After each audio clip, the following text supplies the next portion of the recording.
देवरानी की सौतन। राधा एक सीधी सादी लड़की है। उसकी सास विमला तो उसे बहुत प्यार करती है, लेकिन उसकी जिठानी लता को राधा बिल्कुल पसंद नहीं। राधा अपने ससुराल में बहुत खुश थी, लेकिन उसकी ये खुशी ज्यादा दिनों तक नहीं टिकी, क्योंकि राधा का पति मिहिर उसकी सौतन ले आया। ये कौन है जी? आप किसको घर पर ले आए?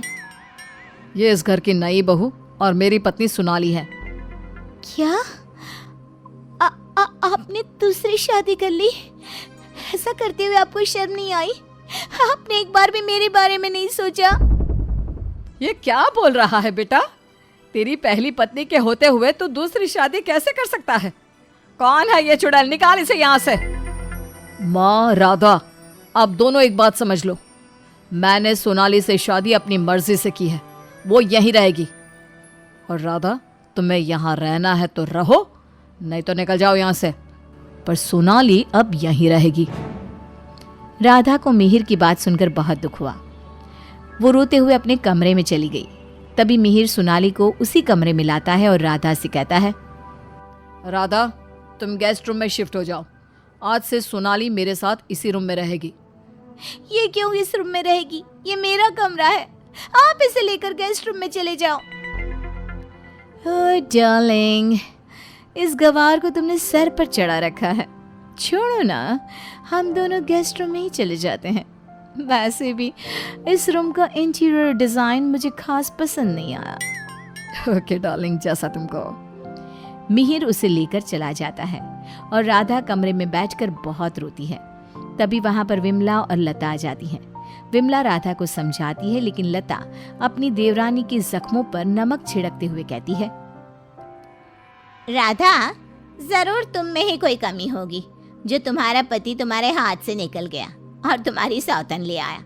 मेरे पति तो बिल्कुल वैसे नहीं है। वो किसी दूसरी औरत को आंख उठाकर देखते तक नहीं है।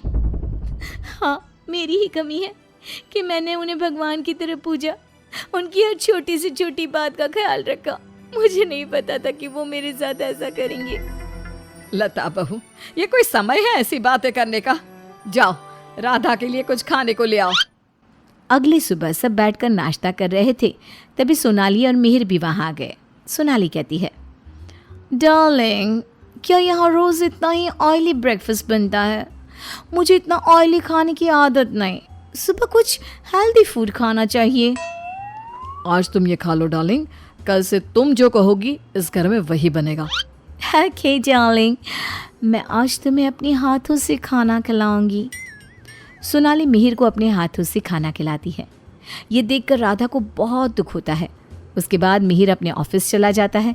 तब लता सोनाली से कहती है, सोनाली, कैसा लगा तुम्हें अपना ससुराल?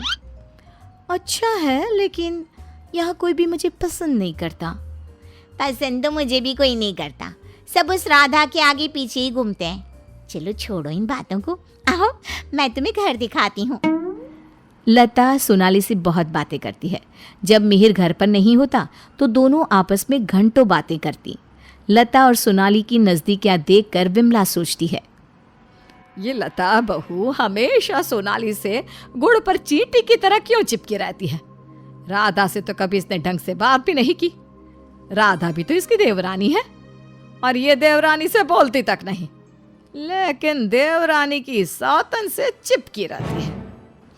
विमला ये सब सोच ही रही होती है कि तभी वहां राधा आकर पूछती है, माँ जी, आज रात के खाने में क्या बनाऊं? अरे राधा, मुझसे क्या पूछ रही है? अपने पति से पूछ। मिहिर जी। राधा कुछ बोल पाती इससे पहले ही मिहिर बोल पड़ता है, माँ, मैं और सोनाली आज शाम मूवी देखने जाएंगे और डिनर भी बाहर करेंगे, तो आप हमारे लिए कुछ मत बनाना। ये बोलकर मिहिर वहां से चला जाता है। राधा रोते हुए अपनी सास से कहती है, देखा माँ जी आपने, आप ये मुझसे बात करना भी पसंद नहीं करते। ये मेरे साथ ऐसा बर्ताव करते हैं जैसे मैं इस घर में रहती ही नहीं हूँ। अरे ना ना बेटा, रो मत तू। उस सोनाली का जादू इसके सर से उतरेगा ना तो ये फिर से तुम्हारे पास ही आएगा। शाम को मिहिर सोनाली को आवाज देता है, सोनाली, सोनाली जल्दी बाहर आओ। इतनी देर करोगी तो मूवी शुरू भी हो जाएगी। ओह डार्लिंग, तुम तो तैयार भी नहीं होने देते। देखो, कैसी लग रही हूँ मैं? हमेशा की तरह बहुत खूबसूरत। अब चलो जल्दी करो, बहुत देर हो रही है। मिहिर सोनाली के साथ चला जाता है। ये सब देखकर राधा बहुत रोती है। इसी तरह एक दिन सभी बैठकर खाना खा रहे होते हैं कि तभी मिहिर सोनाली से कहता है, सोनाली, कल मैं ऑफिस नहीं जाऊंगा, कल हम शॉपिंग पर जाएंगे। ठीक है डार्लिंग। बेटा, राधा को भी शॉपिंग पर ले जा, उसके सारे कपड़े पुराने हो गए हैं और वो दिन भर घर के कामों में लगी रहती है, कहीं बाहर ही नहीं जाती। बाहर जाएगी तो उसका मन भी बहल जाएगा। क्या कह रही हो माँ? मैं राधा को लेकर बाहर जाऊंगा? कभी नहीं। सॉरी माँ, लेकिन मेरे पास टाइम नहीं है। मैं आपको रुपया दे दूंगा, आप चली जाना उसे लेकर। बेटा, तू तो राधा को बिल्कुल भूल गया है, मगर ये याद रख, वो आज भी तेरी पत्नी है और इसी घर में रहती है।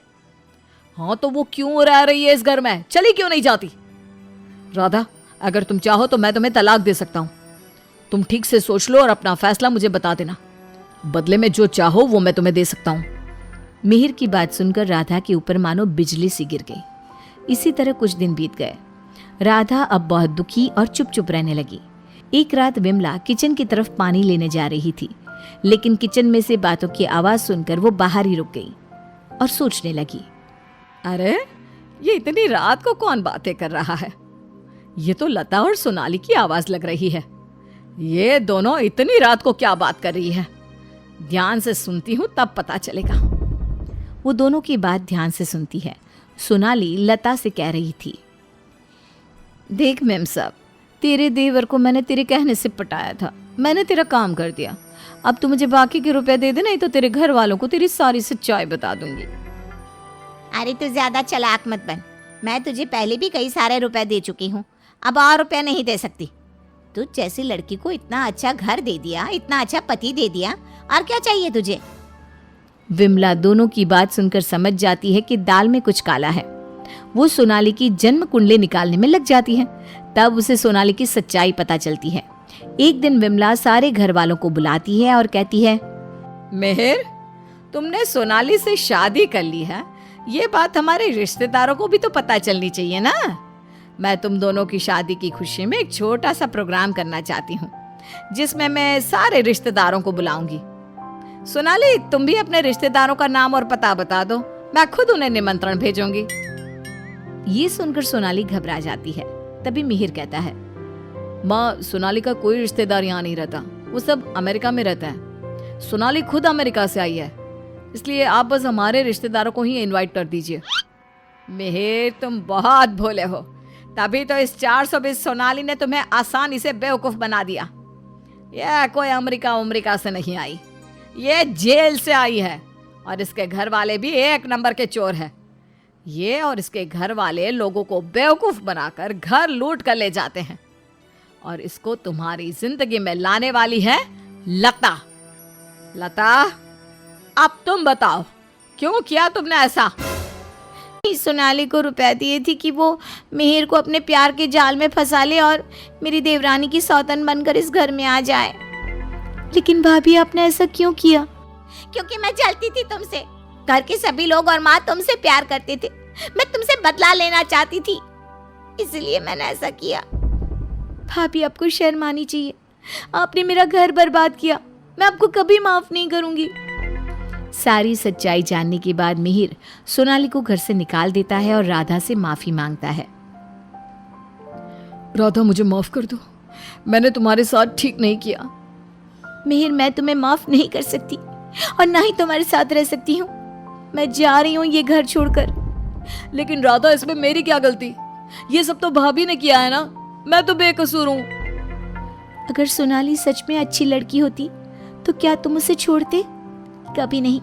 और इस बात की क्या गारंटी है कि कल तुम्हें सोनाली से अच्छी लड़की मिलेगी तो तुम दोबारा ऐसी गलती नहीं करोगे? राधा अपना सामान लेकर घर से जाने लगती है। विमला और मिहिर उसे बहुत रोकते हैं, लेकिन वो नहीं रुकती। राधा जाते जाते अपनी जेठानी से कहती है, भाभी, आप क्यों उदास खड़ी हो? आपने जो चाहा था वो तो पूरा हो गया ना। मैं जा रही हूँ हमेशा के लिए। अब आप ही इस घर की बहू हैं। अब सब आपको ही प्यार करेंगे, बस। तभी लता का पति विकास आ जाता है और कहता है, नहीं राधा, ये इस लायक नहीं कि इसे कोई प्यार करे। लता, तुम अभी इसी वक्त इस घर से निकल जाओ। मैं तुम्हें एक सेकंड भी यहाँ बर्दाश्त नहीं कर सकता। अगर मैंने तुम्हें इस घर में जगह दी तो न जाने कल तुम हमारे ऊपर कौन से दुखों का पहाड़ तोड़ दोगी। लता विकास से बहुत माफ़ी मांगती है, लेकिन वो उसे घर से निकाल देता है। लता को इस बात का पछतावा था कि उसने अपना हंसता खेलता घर बर्बाद कर दिया। ना तो विकास अपनी पत्नी लता को माफ करता है और ना ही राधा अपने पति मिहिर को माफ करती है।